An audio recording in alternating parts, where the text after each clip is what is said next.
Magandang umaga po sa lahat. At ganoon din po sa ngayon lamang nakadalo. Magandang umaga po sa inyo. At yung nakadalo nung nakaraang linggo, we welcome you all. At sa oras na ito, narito po tayo para mag-aral ng kalooban ng ating Panginoon. Tayo po muna ay manalangin. Dakilang Ama, dalangin ko nga po ang inyong gabay, pagtnubay sa aming pag-aaral na yung banal na salita. Turuan niyo po kami, Panginoon. Gamitin niyo po ako, Panginoon, upang maihayag ang inyong kalooban sa bawat isa. At dalangin ko nga po, O Diyos, ang pangunawa na nagmumula po sa inyo. Marami pong salamat sa pangalan ni Jesus. Amen. Ang pag-aaralan po natin ngayong umaga ay Christ-centered life. Ang buhay na nakasentro sa ating Panginoong Jesus.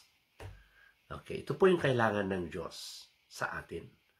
Hindi po nakasentro sa daigdig na ito, dahil ang daigdig na ito, ayaw at sa gusto natin, iiwanan po natin ito. Ito po ay maglalaho, ito rin po ay masusunog. Wala po tayong makukuha. Kapag tayo po ay mamatay, wala po tayong makuha. Or sa pagbabalik ng Panginoon, kukunin niya po tayong lahat. Ang lahat ng narito sa mundong ito ay masusunog lamang po ito. Bakit? Ililipat po tayo sa buhay na walang hanggan, sa langit na kanyang hinanda sa bawat isa sa atin. Ano po? Kaya ngayon, napakahalaga po yung ating pag-aaral dahil ang buhay natin ay dapat nakasentro sa ating Panginoong Hesus. Dahil yun po ang totoo na buhay. Ano po? Mapapansin po natin ngayon sa ating kapaligiran, lahat na ay buong bansa, meron pong kaguluhan. Tuloy-tuloy po ang lindol. Tuloy-tuloy po ang kasamaan. Kasi nakahula na po yan. Nakasaad na po yan sa salita ng Panginoon. Sign po ito sa pagbabalik ng Panginoon. So, ang ating pag-aralan ngayong umaga is all about ang buhay na nakasentro sa ating Panginoong Jesus. Paano? Okay, ito po yung number 1. Tatlo lamang po ito. Number 1, sa Hebrews chapter 13 verse 5. Ito po sinasabi dito. Keep your lives free from the love of money and be content with what you have, because God has said, never will I leave you, never will I forsake you. So ito po yung instruction ng Panginoon. First, be content of what you have. Makontento po tayo kung ano ang meron tayo. Sa ngayon, ano po meron tayo? Ang Panginoong Hesus ang meron tayo sa ating buhay. Ano po? Ano po yung pangalawa na meron tayo? Lahat ng biyaya na nasa iyo ngayon, ang lakas mo, ang buhay mo, ano pa, ang pamilya mo, anuman ang nasa sayo na blessing ng Panginoon, makontento po tayo. Okay? Makontento. Ngayon, keep your life free from the love of money. Ito po kasi yung hadlang sa ating pagpapatuloy sa Panginoon, ang material na bagay, like money and other treasures. Kapag doon po tayo nakasentro, mawawala po tayo sa totoong focus na dapat po natin pagtuunan. Ulitin ko po, kahit piso, wala po tayong madadala sa mundong ito. Kaya ang sabi ng Panginoon, makontento kayo kung ano ang meron kayo. At ano meron tayo ay ang Panginoong Hesus na nasa ating puso. Kung meron man sa atin na hindi pa nagsusuko ng buhay sa Panginoon, kung meron man sa atin na hindi pa lumalapit, nagbabalik loob sa Panginoon, ito na ang oras na ikaw ay magbalik loob sa Panginoon at isentro mo ang buhay mo sa ating Panginoon. Okay? Number 2, na verse na ating pong babasahin ay ang 1 Timothy chapter 6, verse 6. Tingnan po natin anong sinasabi niya. But godliness with contentment is great gain. Tingnan nyo ang pagiging makadiyos na merong kasiyahan o merong contentment, ito po ay napakalaking blessing na o napakalaking kayamanan na o gantimpala. Kung meron kang buhay na makadiyos with contentment, ito'y napakalaking pakinabang na o blessing o kayamanan. Ito po ang nais ng Panginoon. Why? Sabi diyan, for we brought nothing into the world, and we can take nothing out of it. But if we have food and drink, we will be content with that. Dahil dumating tayo sa mundo, sabi niya, aalis din tayo sa mundong ito, wala rin naman tayo madadala. Kaya makontento tayo kung tayo kumakain at meron tayong damit, makontento tayo doon, sabi ng Panginoon.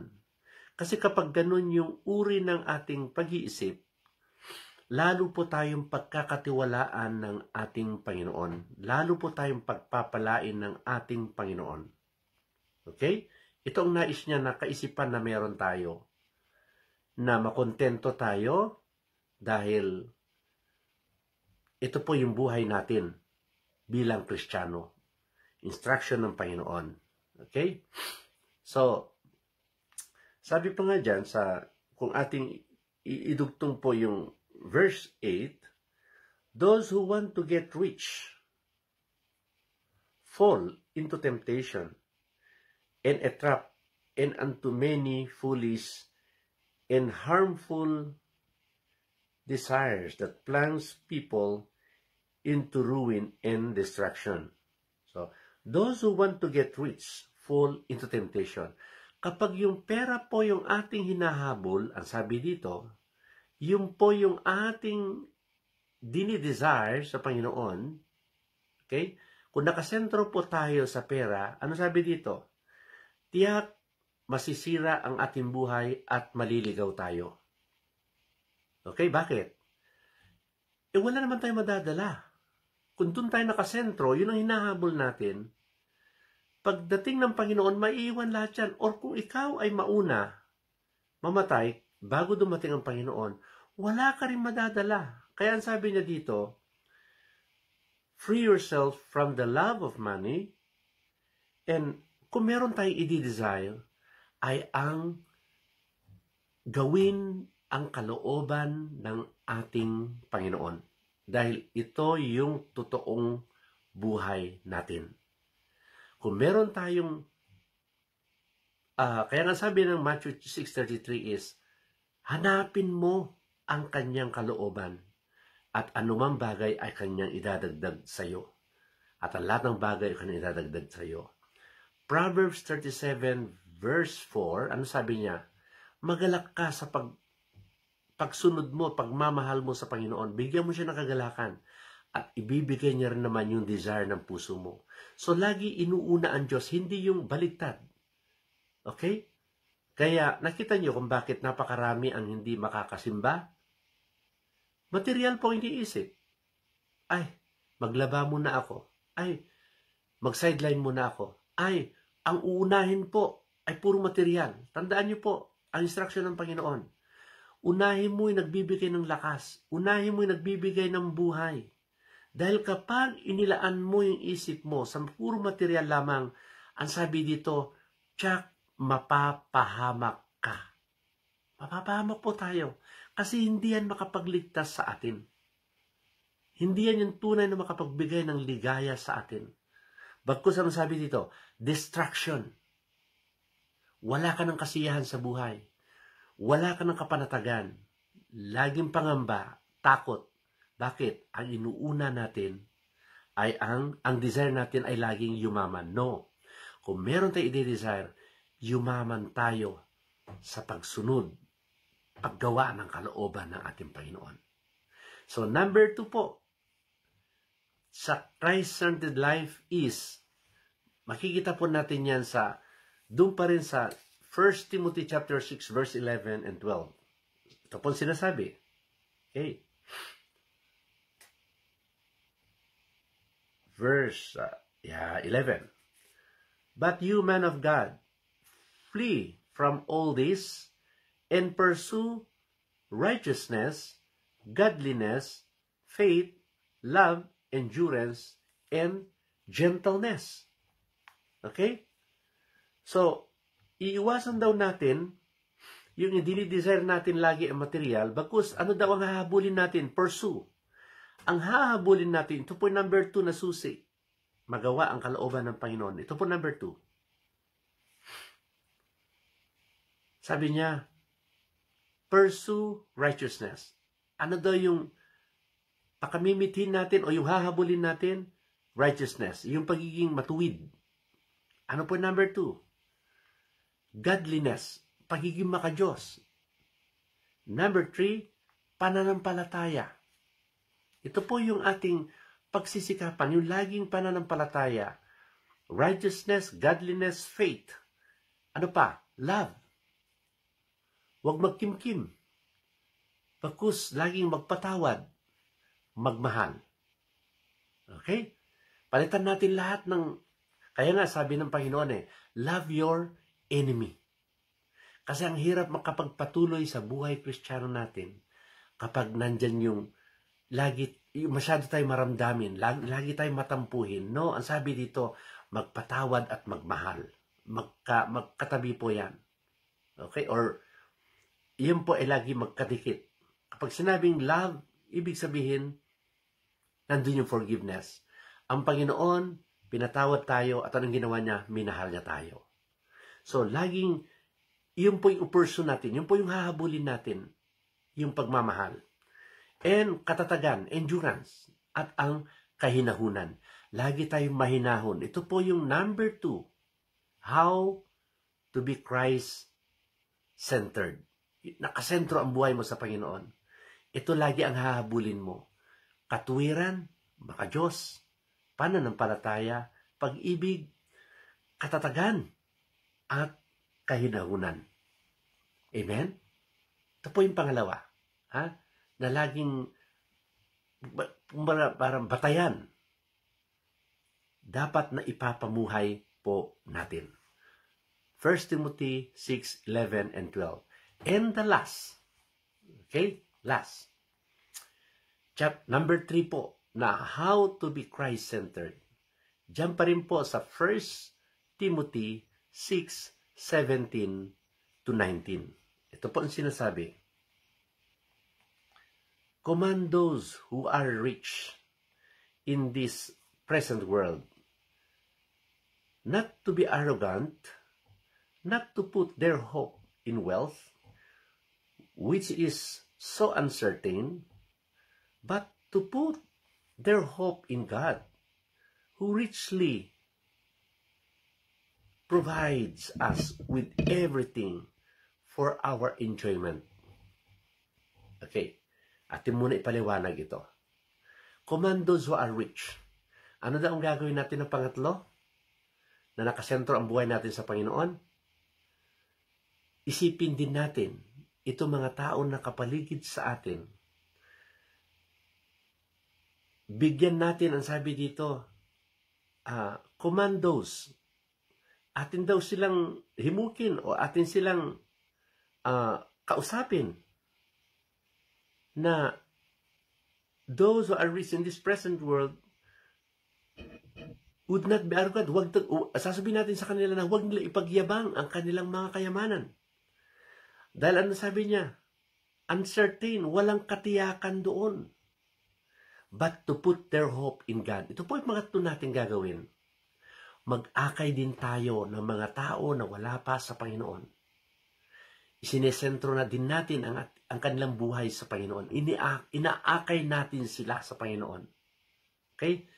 Ano sabi dito? To put their hope in God. Na sa Diyos sila lumapit, magtiwala, ilagak din ang kanilang buhay sa Panginoon. Ito po yung pangatlo. Nakasentro ang buhay sa Panginoon. Ano yung una? Makontento ka na ang Panginoon nasa iyo at makontento ka kung ano man yung ipinagkakatiwala ng Panginoon sa iyo na mga bagay-bagay. Makontento ka. Okay, number 2, habulin mo, ang sundin mo o ang pakamimitiin mo ay yung makagawa ka ng mabubuting bagay, pagiging makadiyos, pananampalataya lumakas, pag-ibig ang nangibabaw, magiging matatag ka sa iyong pananampalataya at magiging mahinahong ka sa lahat ng bagay. Ito po yung number 3. Akayin din natin ang mga taong na hindi pa nakakakilala sa Panginoon, na huwag sila magtiwala sa kanilang anuman trabaho nila, tinatangkilik nila, bagkus magtiwala sila sa Diyos. Ano sabi dito? Whom no one, okay, sabi niya, to put their hope in God, who richly provides us with everything for our enjoyment. Akayin natin sila, sasabihin natin sa kanila na sa Diyos magtiwala, yung Diyos na kaya niya rin naman tayo'y pagpalain for our enjoyment. Okay? Enjoyment. I-enjoy natin. Akayin natin sila dun sa Diyos na kaya magbigay. Ulitin po natin ito. Kayang magbigay. Ulitin ko po. Mahalaga to. Sa Diyos magtiwala, yung Diyos na kayang magbigay ng lahat ng bagay. Yan ang Diyos natin. Kapag siya'y ating nilapitan, inilagak ang ating pag-asa sa Kanya, ano sabi dito? Who richly provide. Kaya niyang masaganang pagpalain tayo para mag-enjoy din naman tayo. Kapag siya ang ating inuna, kaya niya rin naman tayo'y pagpalain richly. Okay? Pagpapalain tayo ng higit pa. Okay? Para mag-enjoy din naman tayo. Kung nakasentro ang buhay natin sa Panginoon. Verse 18, command them to do good. Anong sasabihin natin sa ating inaakay? I-command natin sila na sila'y lumapit sa Panginoon. Alright? At sila'y maging mayaman sa kabutihan. To be rich in good works. Magiging mayaman sa paggawa ng mabubuti. And to be generous. Okay? Generous and willing to share. Ito'y ituturo natin sa mga inaakay natin. Na sila'y magiging generous at willing to share. Wow! Ang sarap mamuhay sa mundong ito, ang sarap yung tahanan, ang sarap ng buhay. Nakagawa tayo ng mabuti, maging mapagbigay tayo, at ano ba yan? Ano pa? Makapagbahagi tayo kaanuman meron tayo. Verse 19, in this way, they will lay up treasures for themselves as a firm foundation for the coming age, so that they may take hold of the life that is truly life. Okay? Para sila din naman ay magkaroon ng lubos na katiyakan sa muling pagbabalik ng ating Panginoon at magkakaroon ng buhay, totoong buhay. Anong uri ng buhay? Buhay na walang hanggan, buhay na may kasiyahan, buhay sa presensya ng ating Panginoon. So, yun lamang po ang tatlo na nais ng Panginoon ay bahagi sa ating ngayong umaga. Ang buhay na nakasentro sa Panginoon. Ano po yung una? Maging kontento. Ano meron tayo? Ano meron tayo? Si Jesus Christ. Ano pa meron tayo? Yung blessing na meron tayo. Number 2. Ano sabi niya dyan? Pursue. Ang habulin natin. Righteousness, godliness, faith, love, endurance, and gentleness. And number 3, to share the gospel. To share to our loved ones, to the people around us. Let us warn them, let us command them. Yan ang sabi ng Bible. Sabihin natin sa kanila na ang pag-asa nila ay sa Diyos. Bakit? God can provide richly blessings in our lives for us to enjoy. Okay? So, may God bless us all. Shall we all bow down our heads and let us pray? Okay? Father, in the name of Jesus, I ask you to make every heart, every mind centered on you. Ilalaan po namin ang aming buhay na nakasentro sa iyo.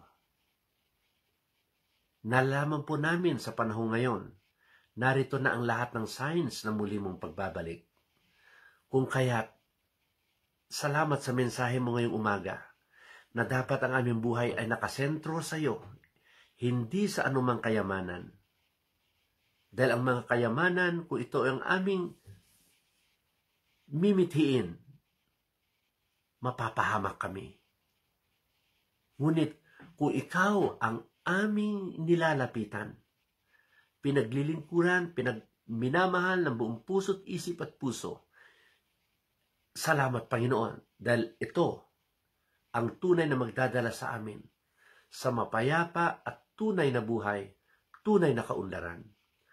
Dalayan ko po ang bawat isa na ito po lahat ang aming mimithiin sa buhay. Ikaw ang magiging sentro. Salamat po, Panginoon. At sa muli mong pagbabalik, handa kami humarap sa iyo.